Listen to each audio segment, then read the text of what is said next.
রাসূল সাল্লাল্লাহু আলাইহি ওয়াসাল্লাম বলছেন, ইযা উকিতুম ফি হুসালাতিন মিনান নাস কাইফা বিকুম, যেদিন তোমরা আগাছার মধ্যে থাকবে সেদিন তোমাদের কি হবে?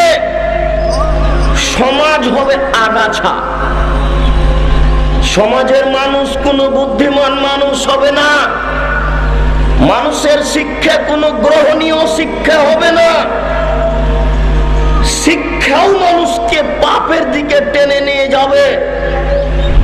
সমাজ মানুষকে পাপ করতে বাধ্য করবে, পরিস্থিতি মানুষকে অন্যায় করতে বাধ্য করবে, পরিস্থিতি সমাজ সবকিছু হয়ে যাবে আগাছা।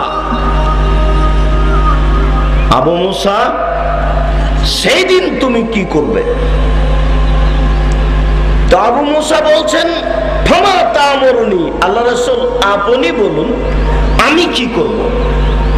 সমাজের অবস্থা যদি এই হয়, শিক্ষা দীক্ষা যদি এই হয়, তাহলে আপনি বলুন আমি কি করব?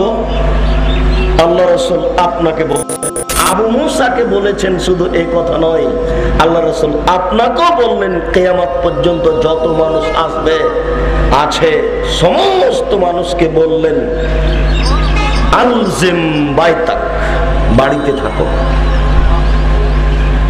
বাড়িতে থাকো, ওয়ালাইকা লিসানাক, মুখখান বন্ধ রাখ,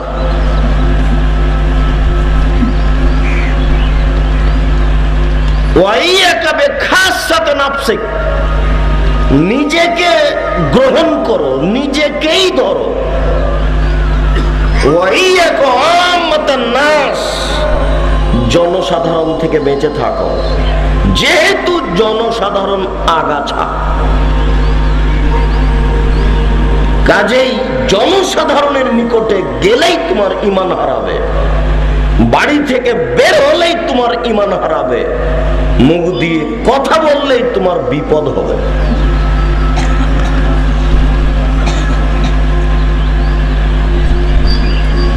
খোঁজ মা তারিফো ওয়া মা তুনকিরু, যেটা ভালো মনে করছো সেটা গ্রহণ করো, যেটা অপছন্দ করছো সেটা ছেড়ে দাও। খুঁজ মা তারিফো, যেটা জানো সেটা গ্রহণ করো, যেটা জানতে পারছো না বুঝতে পারছো না সেটা ছেড়ে দাও। আল্লাহ রাসূল পরিস্থিতিতে এই কথা বললেন।